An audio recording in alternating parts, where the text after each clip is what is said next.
اگر ہم پاکستان کی آئینی تاریخ، جیسے ابھی آپ نے پیچھے پڑھا بھی تھا، 56 کا آئین تھا، اس کے بعد 62 کا آئین تھا، اور 1973 کا آئین تھا. تو ان تینوں آئینوں کے اندر اگر آپ ان کا موازنہ کریں تو آپ دیکھیں گے کہ 1956 کے آئین کے اندر صدر کے پاس اختیارات جو تھے وہ برائے نام تھے.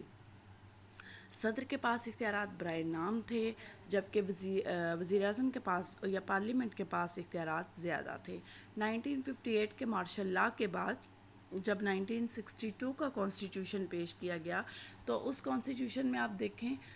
آپ نے پڑھا بھی ہے کہ وہ صدارتی جو ہے وہ آئین تھا، یعنی اس میں پارلیمنٹ کے پاس اختیارات نہ تھے، اور تمام تر اختیارات جو تھے وہ فرد واحد یعنی جو ہے وہ چیف آف آرمی اسٹاف کے پاس تھے. اور انہی اختیارات کی بنیاد پر اسی 1962 کے آئین کے تحت جو ہے وہ ملک کے اندر پریزیڈنشل سسٹم رائج کیا گیا، اور ایوب خان صاحب جو تھے وہ صدر کے بھی جو ہے وہ چیف آرمی اسٹاف کے ساتھ ساتھ صدر پاکستان بھی بن گئی. اور پھر ڈیفینیٹلی جب یہ صدارتی آئین تھا 1962 کا، تو تمام تر اختیارات یا سیاہ و سفید کے مالک جو تھے وہ صدر تھے. اس کے بعد ہم آتے ہیں 1973 کے کانسٹیٹیوشن میں، جب پیپلز پارٹی کی حکومت تھی. پاکستان دو حصوں میں 1971 میں تقسیم ہو چکا تھا. مغربی پاکستان اب جو ہے وہ پر مشتمل ایک ملک بنا پاکستان، جبکہ جو مشرقی پاکستان تھا وہ علیحدہ ہو کے بنگلہ دیش بن گیا. تو مغربی پاکستان کے اندر جو ہے وہ جو موجودہ پاکستان ہے، اس کے اندر پیپلز پارٹی کی حکومت قائم ہوئی. اور چونکہ سویلین حکومت آئی تھی، تو اس لیے اختیارات جو تھے وہ پارلیمنٹ کو منتقل ہو گئے. وزیر اعظم جو تھے وہ ذوالفقار علی بھٹو تھے، اور 1973 کا جو آئین تھا وہ پارلیمانی آئین تھا، یعنی اختیارات جو ہے وہ وزیر اعظم اور پارلیمنٹ کو منتقل ہوئے، اور صدر جو تھے وہ کہ برائے نام تھے، اور جو ہے ان کے پاس اختیارات نہ ہونے کے برابر تھے. اس کے ساتھ ساتھ جب ہم آگے جاتے ہیں 1977 کے مارشل لاء کی جانب، یعنی جو ہے وہ جنرل ضیاء الحق کے مارشل لاء کی جانب، تو انہوں نے جب ملک کے اندر مارشل لاء لگایا تو 1985 میں انہوں نے 1973 کے آئین کے اندر ایک آٹھویں ترمیم کی. اس آٹھویں ترمیم کے جس کو ہم 58(2) بھی کہتے ہیں، اس میں یہ کیا گیا کہ اختیارات جو ہیں وہ سارے صدر کو منتقل کر دیے گئے، اور چیف آف آرمی اسٹاف جو جنرل ضیاء الحق تھے وہ خود صدر بن گئے، اور اختیارات تمام کے تمام ان کے پاس رہے. اور یہ اختیارات جو تھے ان کا ناجائز استعمال آگے جا کے 1989 میں جب حکومت قائم 1990 میں جب پیپلز پارٹی کی حکومت قائم ہوئی، بینظیر بھٹو کی حکومت قائم ہوئی، تو جو ہے وہ ان کی حکومت کا تختہ الٹا گیا، اور صدر پاکستان نے ان کی حکومت کا تختہ الٹا. اور جو ہے وہ یہ جو 58(2) بھی ترمیم تھی 1985 کی، اس کا فائدہ اٹھاتے ہوئے پیپلز پارٹی کے دور میں صدر اسحاق جو تھے انہوں نے کیا کیا کہ پیپلز پارٹی کی حکومت کو ختم کر دیا اپنے اختیارات استعمال کرتے ہوئے. اور اس کے بعد جو ہے وہ پیپلز پارٹی کی حکومت ختم ہوئی تو نون لیگ کی حکومت قائم ہوئی، مسلم لیگ کی حکومت قائم ہوئی، اور ان کی حکومت کو بھی جو ہے وہ صدر نے ختم کر دیا. اور پھر اس کے بعد بینظیر کی، اور اس کے بعد پھر آگے نواز شریف جو تھے، بینظیر کی جو حکومت تھی وہ بھی صدر کے ہاتھوں گئی. اور اس کے بعد جو ہے وہ نواز شریف کی حکومت آئی دوسری دفعہ، تو انہوں نے کیا کیا کہ ملک کے آئین جو 1973 کا آئین تھا اس کے اندر 13ویں ترمیم جو ہے وہ انٹروڈیوس کروائی تھی، اور اس 13ویں ترمیم کے تحت اختیارات جو ہیں وہ پارلیمنٹ کو منتقل کر دیے گئے تھے، اور صدر کے اختیارات جو ہیں وہ کم کر دیے گئے تھے، تاکہ صدر جو ہے وہ کسی بھی اب پارلیمنٹ کو نہ توڑ سکے. لیکن ان کی یہ جو ترمیم تھی وہ جلد ختم ہوئی. 1998 میں جو ہے وہ پھر ملک کے اندر مارشل لاء لگ گیا، اور اس کے بعد جو ہے وہ دوبارہ 17ویں ترمیم کی گئی آئین 1973 کے آئین میں، اور پھر ملک میں ایک دفعہ صدارتی نظام حکومت رائج کیا گیا، اور جنرل پرویز مشرف جو ہے وہ خود صدر پاکستان بن گئے. پھر 2008 میں جب پیپلز پارٹی کی حکومت آئی، دوبارہ سویلین حکومت آئی، الیکشنز ہوئے، تو پھر اس کے بعد 2010 میں، اپریل 2010 میں 18ویں ترمیم کی گئی ملک 1973 کے آئین میں، اور دوبارہ جو ہے وہ پھر 73 کے آئین کو دوبارہ پارلیمانی تقاضوں کے مطابق بحال کیا گیا، اور صدر کے تمام اختیارات واپس لے لیے گئے، وزیر اعظم کے مشورے کا صدر کو پابند بنایا گیا، اور اب جو صدر پاکستان ہے وہ برائے نام اختیارات کا مالک ہے۔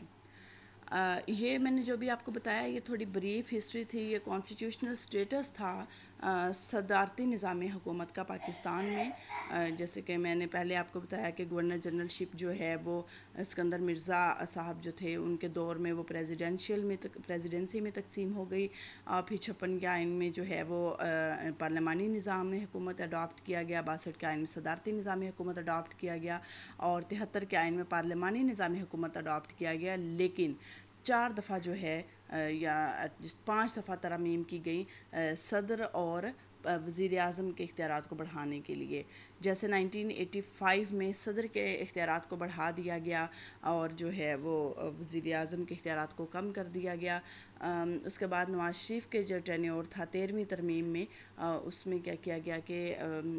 وزیر اعظم کے اختیارات کو بڑھا دیا گیا، صدر کے اختیارات کو کم کر دیا گیا، اور اس کے بعد جنرل پرویز مشرف کے دور کے اندر 17ویں ترمیم پاس ہوئی، اور جو ہے وہ ملک میں پھر صدارتی نظام حکومت کو رائج کر دیا گیا اور پارلیمنٹ کے اختیارات کو کم کر دیا گیا۔ اسی طرح 2008 میں جب حکومت آئی سویلین تو 2010 میں دوبارہ ترمیم کی گئی اور دوبارہ جو ہے وہ اختیارات پارلیمنٹ کو منتقل کیے گئے۔ تو یہ ایک بریف کانسٹیٹیوشنل ہسٹری تھی اباؤٹ پریزیڈنشیل اسٹیٹس۔ اب ہم باقاعدہ طور پر جو 1973 ہے اس کے آئین میں جو صدر مملکت کی اہلیت اور جو دیگر اس کے اختیارات ہیں وہ ہم پڑھیں گے، لیکن اب آپ نے یہ ذہن میں رکھنا ہے کہ 1973 کے آئین کے تحت صدر کے پاس اختیارات برائے نام تھے، ٹھیک ہے، اور جو ہے وہ ضیاء الحق کے دور میں بڑھائے گئے اختیارات، پھر نواز شریف دور میں کم کیے گئے اختیارات، پھر مشرف کے دور میں بڑھائے گئے، لیکن آج کل جو ہیں وہ پھر 2010 سے صدر کے اختیارات کم ہیں، اور یہی تقاضا ہے 1973 کے آئین کا۔ یعنی اب جو ہم آگے صدر مملکت کی اہلیت یا اختیارات پڑھیں گے وہ برائے نام صدارتی اختیارات ہیں، اور یہ 1973 کے آئین میں جو ہیں وہ مینشن ہیں۔ تو اب جو ہم پڑھیں گے وہ ہے اہلیت۔ 1973 کے آئین کے تحت صدر کے لیے مسلمان ہونا ضروری ہے، صدر کی عمر 45 سال سے کم نہ ہو، وہ قومی اسمبلی کا رکن ہونے کا اہل ہو، وہ حکومت کے کسی منافع بخش عہدے پر فائز نہ ہو یعنی سرکاری ملازم نہ ہو، وہ ذہنی اور جسمانی طور پر کسی عدالت نے اس کو مفلوج قرار نہ دیا ہو۔ تو یہ 5 ایسی معیار ہیں جن کے اوپر صدر کوئی شخص اگر پورا اترتا ہو تو وہ پریزیڈنشل الیکشنز میں حصہ لینے کا اہل ہو سکتا ہے۔ نمبر 2 پہ جو انتخابی طریقہ کار جو ہے وہ 73 کے آئین میں متعارف کروایا گیا صدر پاکستان کے انتخاب کا، وہ یہ تھا کہ جی پاکستان میں صدر کا انتخاب کون کرتا ہے؟ کہ انتخابی ادارہ کرتا ہے۔ وزیر اعظم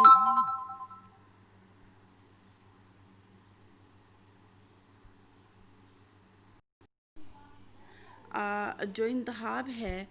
صدر کا وہ ایک الیکٹورل کالج کرتا ہے، جبکہ ہم نے دیکھا کہ پارلیمنٹ کے جو اراکین ہیں ان کا انتخاب عوام جو ہیں وہ خود براہ راست انڈائریکٹ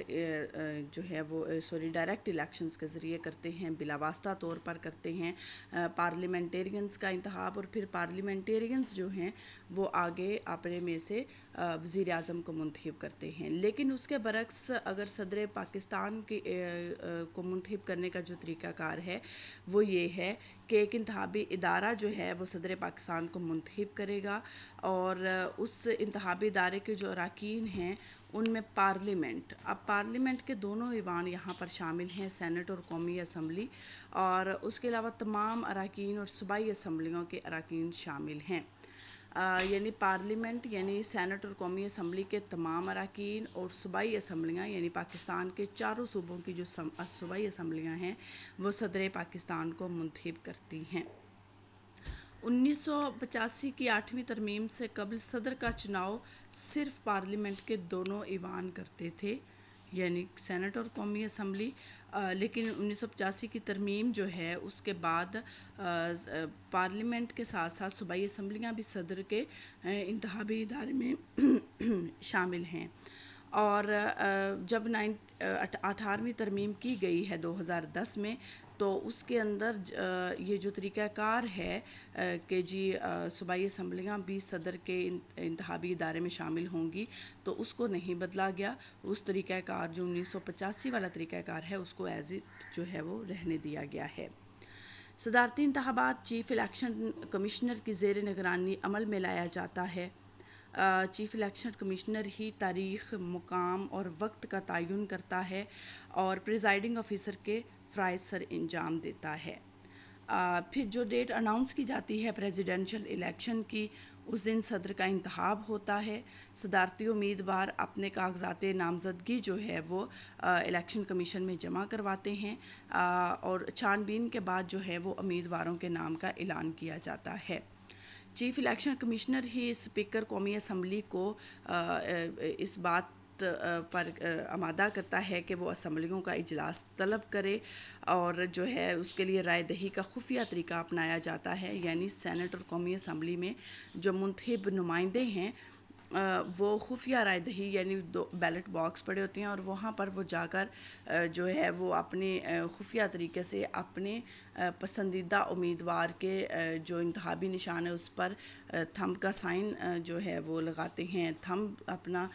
امپریشن دیتے ہیں، اور اس کے بعد وہ اس ووٹ کو جو ہے وہ بیلٹ باکس میں ڈال دیتے ہیں۔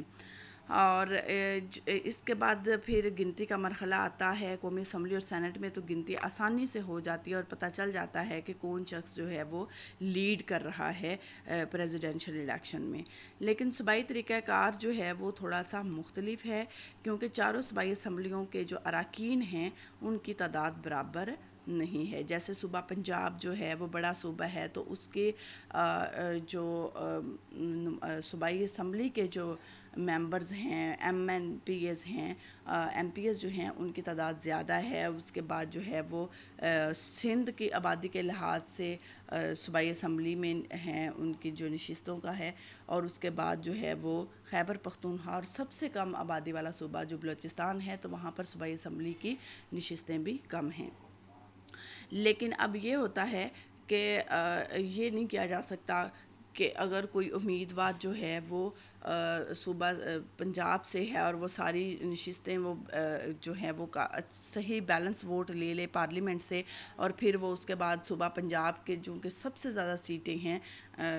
تقریباً 371 سیٹیں ہیں، اور وہ ساری کی ساری جیت لے اور دوسرے صوبوں سے اس کو کوئی ووٹ نہ ملے اور پھر وہ پریزیڈنٹ بن جائے، تو ایسے نہیں ہوتا۔ ایسا اس کو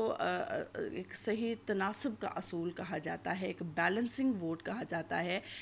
کہ اگر بالفرض صوبہ پنجاب کے اسمبلی کے ووٹ جو ہیں وہ 371 ہیں اور صوبہ بلوچستان کے اسمبلی کے ووٹ جو ہیں وہ 65 ہیں، تو اب 371 اور 65 اور اس کے درمیان جو ہے وہ صوبہ سندھ اور صوبہ خیبر پختونخوا، ان سب کے ووٹوں کو ایکول گنا جائے گا۔ مثال کے طور پر اگر ایک پریزیڈنٹ جو ہے وہ اس کے لیے صوبوں سے 100 ووٹ ملتے ہیں، تو 25 اس کو ووٹ صوبہ پنجاب سے ملیں گے، چاہے اس کی نشستیں جو ہیں وہ 371 ہیں۔ 25 ووٹ جو ہیں وہ اس کو خیبر پختونخوا سے ملیں گے، چاہے اس کی نشستیں بلوچستان سے زیادہ ہیں، اور 25 ووٹ ہی اس کے گنے جائیں گے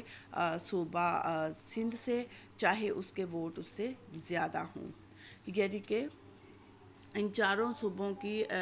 جو ہے وہ ایکول نمائندگی ہوگی۔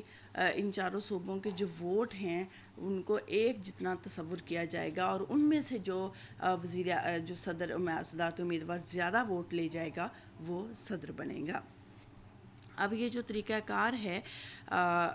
فردر ہم اس کو انشاءاللہ اگلے لیکچر میں پڑھیں گے کہ اس کو جو ہے یہ جو اصول تناسب ہے یہ کس طرح سے صدارتی الیکشن کے اندر